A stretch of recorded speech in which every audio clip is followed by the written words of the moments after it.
Welcome to the Chronological One-Year Bible, March 12th. Today's reading is Deuteronomy, chapter 1, verse 1, through chapter 3, verse 20.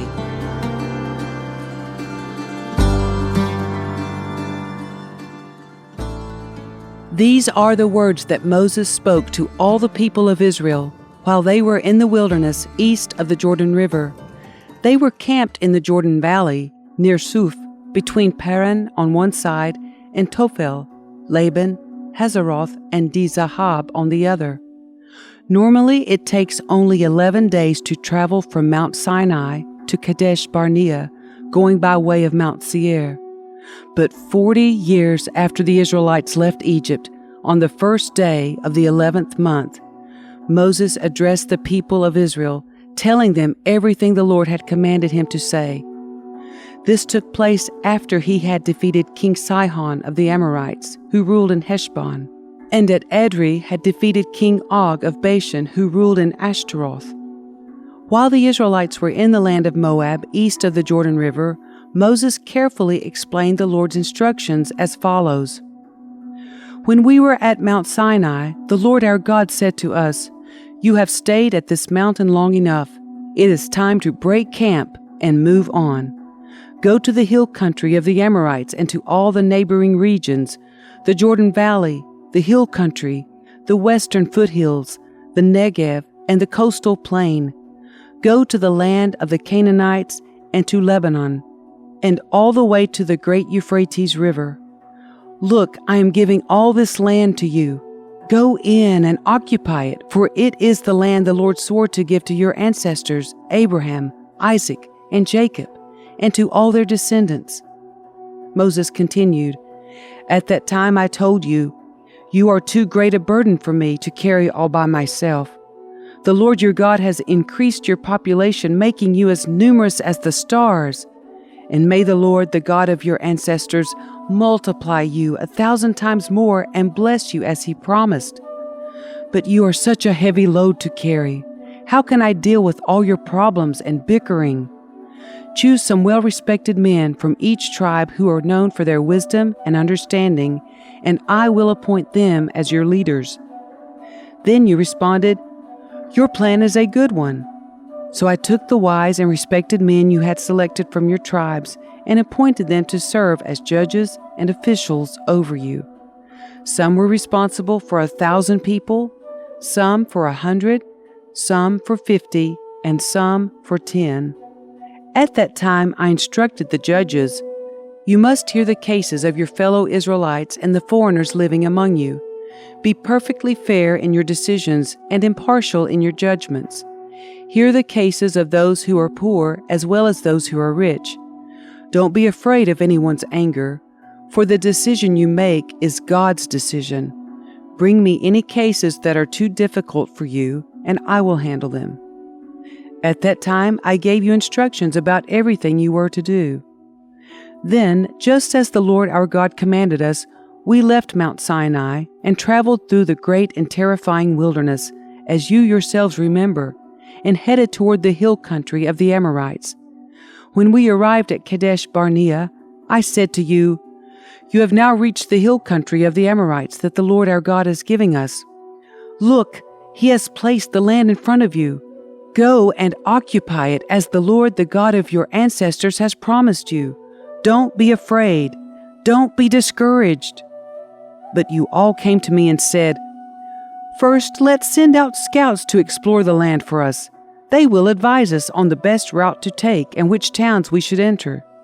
This seemed like a good idea to me, so I chose 12 scouts, one from each of your tribes.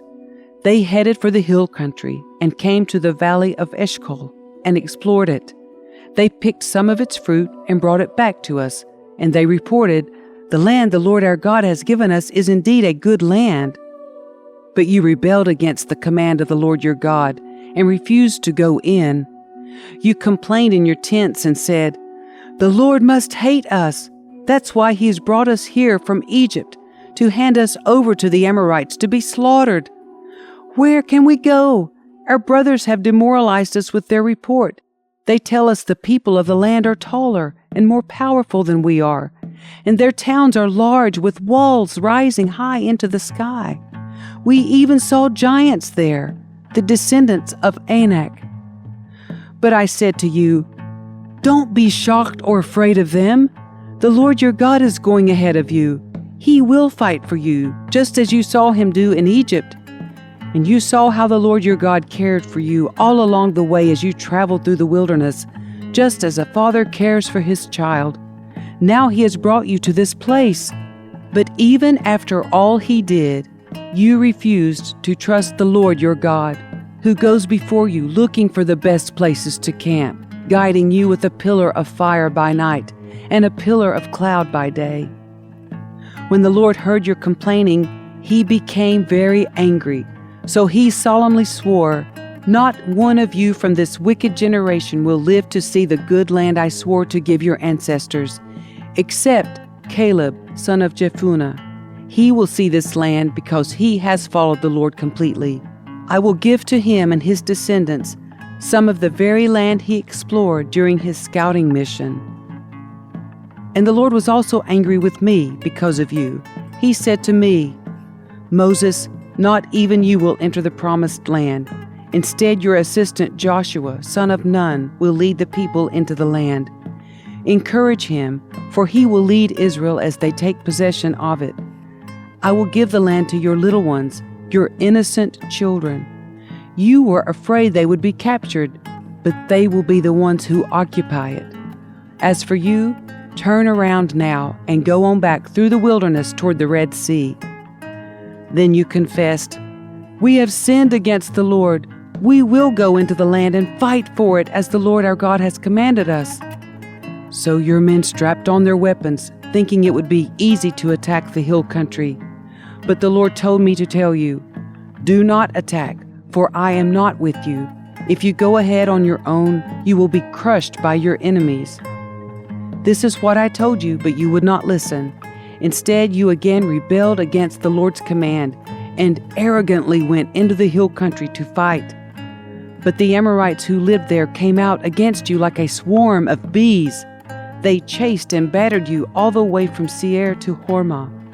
Then you returned and wept before the Lord, but he refused to listen. So you stayed there at Kadesh for a long time. Then we turned around and headed back across the wilderness toward the Red Sea, just as the Lord had instructed me, and we wandered around in the region of Mount Seir for a long time. Then at last the Lord said to me, you have been wandering around in this hill country long enough. Turn to the north. Give these orders to the people. You will pass through the country belonging to your relatives, the Edomites, the descendants of Esau, who live in Seir. The Edomites will feel threatened, so be careful. Do not bother them, for I have given them all the hill country around Mount Seir as their property, and I will not give you even 1 square foot of their land. If you need food to eat or water to drink, pay them for it. For the Lord your God has blessed you in everything you have done. He has watched your every step through this great wilderness. During these 40 years, the Lord your God has been with you, and you have lacked nothing. So we bypassed the territory of our relatives, the descendants of Esau, who live in Seir. We avoided the road through the Arabah Valley that comes up from Elath and Ezion-Geber. Then as we turned north along the desert route through Moab, the Lord warned us, do not bother the Moabites, the descendants of Lot, or start a war with them. I have given them Ar as their property, and I will not give you any of their land. A race of giants called the Emites had once lived in the area of Ar. They were as strong and numerous and tall as the Anakites, another race of giants. Both the Emites and the Anakites are also known as the Rephaites, though the Moabites call them Emites. In earlier times, the Horites had lived in Seir, but they were driven out and displaced by the descendants of Esau, just as Israel drove out the people of Canaan when the Lord gave Israel their land. Moses continued, Then the Lord said to us, Get moving, cross the Zered brook. so we crossed the brook. 38 years passed from the time we first left Kadesh Barnea until we finally crossed the Zered Brook. By then, all the men old enough to fight in battle had died in the wilderness, as the Lord had vowed would happen. The Lord struck them down until they had all been eliminated from the community. When all the men of fighting age had died, the Lord said to me, "Today you will cross the border of Moab at Ar, and enter the land of the Ammonites, the descendants of Lot. But do not bother them or start a war with them. I have given the land of Ammon to them as their property, and I will not give you any of their land." That area was once considered the land of the Rephaites, who had lived there, though the Ammonites called them Zamzumites. They were also as strong and numerous and tall as the Anakites. But the Lord destroyed them so the Ammonites could occupy their land. He had done the same thing for the descendants of Esau who lived in Seir, for he had destroyed the Horites so they could settle there in their place. The descendants of Esau live there to this day. A similar thing happened when the Caphtorites from Crete invaded and destroyed the Avites, who had lived in villages in the area of Gaza. Moses continued, "Then the Lord said, 'Now get moving, cross the Arnon Gorge. Look, I will hand over to you Sihon the Amorite, king of Heshbon, and I will give you his land. Attack him and begin to occupy the land. Beginning today, I will make people throughout the earth terrified because of you. When they hear reports about you, they will tremble with dread and fear.'" Moses continued, "From the wilderness of Kedemoth, I sent ambassadors to King Sihon of Heshbon with this proposal of peace. 'Let us travel through your land. We will stay on the main road and won't turn off into the fields on either side. Sell us food to eat and water to drink, and we will pay for it. All we want is permission to pass through your land.' The descendants of Esau who live in Seir allowed us to go through their country, and so did the Moabites who live in Ar. Let us pass through until we cross the Jordan into the land the Lord our God is giving us." But King Sihon of Heshbon refused to allow us to pass through, because the Lord your God made Sihon stubborn and defiant, so he could help you defeat him, as he has now done. Then the Lord said to me, "Look, I have begun to hand King Sihon and his land over to you. Begin now to conquer and occupy his land."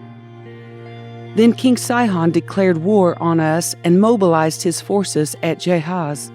But the Lord our God handed him over to us, and we crushed him, his sons, and all his people. We conquered all his towns and completely destroyed everyone, men, women, and children. Not a single person was spared. We took all the livestock as plunder for ourselves, along with anything of value from the towns we ransacked. The Lord our God also helped us conquer Aror on the edge of the Arnon Gorge, and the town in the gorge, and the whole area as far as Gilead. No town had walls too strong for us. However, we avoided the land of the Ammonites all along the Jabbok River and the towns in the hill country, all the places the Lord our God had commanded us to leave alone. Next we turned and headed for the land of Bashan, where King Og and his entire army attacked us at Edrei. But the Lord told me, "Do not be afraid of him, for I have given you victory over Og and his entire army, and I will give you all his land. Treat him just as you treated King Sihon of the Amorites who ruled in Heshbon." So the Lord our God handed King Og and all his people over to us, and we killed them all. Not a single person survived. We conquered all 60 of his towns, the entire Argob region in his kingdom of Bashan. Not a single town escaped our conquest. These towns were all fortified with high walls and barred gates. We also took many unwalled villages at the same time. We completely destroyed the kingdom of Bashan, just as we had destroyed King Sihon of Heshbon. We destroyed all the people in every town we conquered, men, women, and children alike. But we kept all the livestock for ourselves and took plunder from all the towns. So we took the land of the 2 Amorite kings east of the Jordan River, all the way from the Arnon Gorge to Mount Hermon. Mount Hermon is called Sihon by the Sidonians, and the Amorites call it Senir. We had now conquered all the cities on the plateau and all Gilead and Bashan, as far as the towns of Salekah and Edrei, which were part of Og's kingdom in Bashan.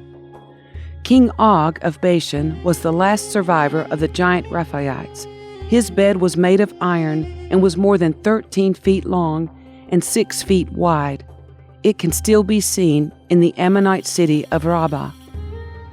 When we took possession of this land, I gave to the tribes of Reuben and Gad the territory beyond Aror along the Arnon Gorge, plus half of the hill country of Gilead with its towns. Then I gave the rest of Gilead and all of Bashan, Og's former kingdom, to the half-tribe of Manasseh. This entire Argob region of Bashan used to be known as the land of the Rephaites. Jair, a leader from the tribe of Manasseh, conquered the whole Argob region in Bashan, all the way to the border of the Geshurites and Maacathites. Jair renamed this region after himself, calling it the towns of Jair, as it is still known today. I gave Gilead to the clan of Machir, but I also gave part of Gilead to the tribes of Reuben and Gad. The area I gave them extended from the middle of the Arnon Gorge in the south to the Jabbok River on the Ammonite frontier. They also received the Jordan Valley all the way from the Sea of Galilee down to the Dead Sea, with the Jordan River serving as the western boundary. To the east were the slopes of Pisgah. At that time I gave this command to the tribes that would live east of the Jordan. Although the Lord your God has given you this land as your property, all your fighting men must cross the Jordan ahead of your Israelite relatives, armed and ready to assist them. Your wives, children, and numerous livestock, however, may stay behind in the towns I have given you. When the Lord has given security to the rest of the Israelites, as he has to you, and when they occupy the land the Lord your God is giving them across the Jordan River, then you may all return here to the land I have given you.